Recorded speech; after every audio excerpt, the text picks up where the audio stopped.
असलकुम friends, welcome to my YouTube channel medical vibes. आज की इस वीडियो में a new member doctor Usama एक टॉपिक पर बात करेंगे, लेक्चर देंगे शॉर्टली, जिसका नाम है रिफ्लेक्स आर्क। तो आइए स्टार्ट करते हैं। और स्टार्ट करने से पहले अगर आपने मेरा चैनल अभी तक सब्सक्राइब नहीं किया तो प्लीज़ इसको सब्सक्राइब करें, लाइक करें और शेयर करें, और कमेंट्स में ज़रूर बताइएगा कि आपको ये वीडियो कैसी लगी। बिस्मिल्लाहिर्रहमानिर्रहीम। आज का जो लेक्चर है वो रिफ्लेक्स आर्क रिलेटेड है। सबसे पहले हम देख लेते हैं what is a reflex. It is an involuntary response to a stimulus. ठीक है, एक इनवॉलेंट्री रिस्पॉन्स है आपका। फॉर एग्जाम्पल, आप अनकॉन्शियसली आप किसी भी गर्म चीज़ को अनकॉन्शियसली आपका हाथ लग जाता है, तो उसके नतीजे में जो आपका इम्पल्सिव रिस्पॉन्स होगा उसे आप रिफ्लेक्स कहेंगे। और उस इम्पल्सिव रिस्पॉन्स की जनरेशन में जो पाथवे यूज़ हुआ है उसे आप कहेंगे कि वो रिफ्लेक्स आर्क है। अब यहाँ पे मैंने आपकी स्पाइनल कॉर्ड का क्रॉस सेक्शन ड्रॉ किया है। आउटर वाइट मैटर है, इनर आपका ग्रे मैटर है। This is your posterior grey column और ये आपका आ जाता है एंटीरियर ग्रे कॉलम। इसी तरह पोस्टीरियरली विद गैंग्लियन, वो आपका पोस्टीरियर रूट है, ये आपकी पोस्टीरियर रूट गैंग्लियन है।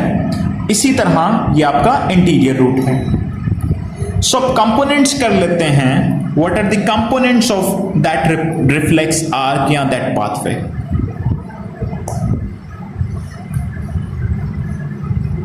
कंपोनेंट्स में सबसे पहले आपकी नर्व एंडिंग्स आ जाती हैं। ठीक है, नर्व एंडिंग्स जो हैं वो एफरेंट फाइबर के थ्रू, जिसकी बॉडी सेल बॉडी जो है वो लोकेट करती है आपकी पोस्टीरियर रूट गैंग्लियन में। यहां से मैसेज जाएगा आपके एफरेंट न्यूरॉन तक through afferent fibres. So first most important component is nerve ending. Second important component is afferent fibers, जो आपकी इंपल्स को लेके जाते हैं, आपके न्यूरोनल इंफॉर्मेशन को लेके जाते हैं आपके इफेक्टर न्यूरॉन्स तक, जो लोकेट कर रहे हैं आपके एंटीरियर ग्रे कॉलम में। So these are called as effector neurons. अब इफेक्टर न्यूरॉन्स पे आपकी जो इंफॉर्मेशन है वो प्रोसेस होगी और ये एक रिस्पॉन्स जनरेट करवाएगी थ्रू योर इफेक्टर फाइबर्स। ठीक है, वो आपके इफेक्टर फाइबर्स के थ्रू रिस्पॉन्स जनरेट करवाएगी आपके इफेक्टर से। Your muscle and glands are your effector, जहां से इफेक्ट प्रोड्यूस होगा। So third component is effector fibres, जो प्रोसेस हुई इंफॉर्मेशन को इफेक्टर तक लेके जाते हैं। ठीक है, एंड फोर्थ आपके पास आ जाते हैं आपके इफेक्टर्स।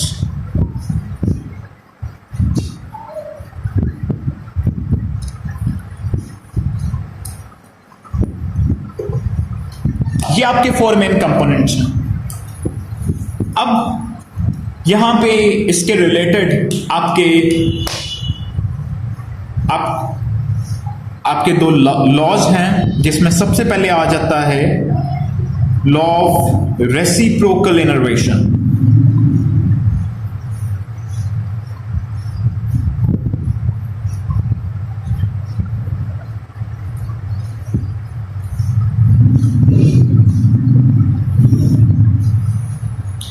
अब लॉ ऑफ रेसिप्रोकल इनर्वेशन क्या कहता है, आपके जो एफरेंट फाइबर्स हैं वो आपकी ब्रांचेस देते हैं आपके फ्लेक्सर्स को भी और आपके इफेक्टर्स को भी। ठीक है, आपके जो एफरेंट फाइबर्स हैं it give branches to both flexor motor neurons.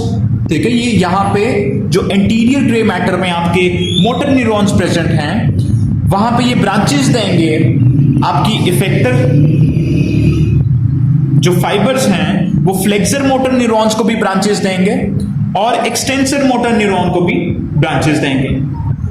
जैसे ही आपकी रिफ्लेक्स आर्क एक्टिविटी जनरेट होती है तो ये जो फाइबर्स हैं ये आपके इफेक्टर मोटर न्यूरॉन्स को इनहिबिट करेंगे और जो आपके फ्लेक्सर मोटर न्यूरॉन्स हैं उनको एक्टिवेट करेंगे। ठीक है, उसकी वजह से आपका रिस्पॉन्स जनरेट होगा। अगर इफेक्टर और फ्लेक्सर मोटर न्यूरॉन्स दोनों सेम टाइम पे एक्टिव हो जाएंगे तो उसकी वजह से आपका रिस्पॉन्स नहीं मिलेगा।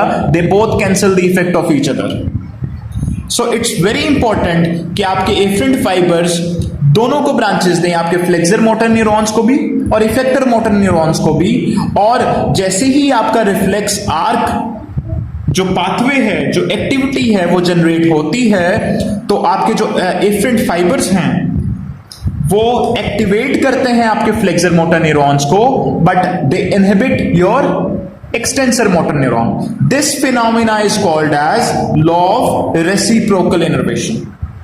नेक्स्ट आपके पास एक और फिनोमेना आ जाता है which is called as crossed extensor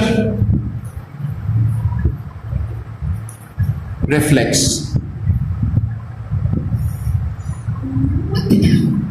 अब क्रॉस एक्सटेंशन रिफ्लेक्स ये कौन सा फिनोमेना है? इसमें जो आपकी इप्सिलेटरल साइड की जो फ्लेक्सर एक्टिविटी है वो आपको मिलेगी। जैसे ही रिफ्लेक्स आर्क एक्टिविटी जनरेट होगी तो आपको इप्सिलेटरल साइड की इप्सिलेटरल फ्लेक्सर एक्टिविटी मिलेगी, लेकिन कॉन्ट्रालेटरल साइड की आपको एक्सटेंसर एक्टिविटी मिलेगी। कॉन्ट्रालेटरल एक्सटेंसर एक्टिविटी आपको मिलेगी। This phenomena is called as crossed extensor reflex. ठीक है, कि कॉन्ट्रालेटरल जैसे ही यहां पे रिफ्लेक्स एक साइड पे रिफ्लेक्स आर्क एक्टिविटी जनरेट हुई, वहां के फ्लेक्सर्स जो हैं वो एक्टिवेट हुए, तो जो ऑपोजिट साइड है उसके एक्सटेंसर जो हैं वो एक्टिवेट होंगे, उनकी एक्टिविटी जनरेट होगी। This phenomena is called as crossed extensor reflex. So ये आपका था रिफ्लेक्स आर्क।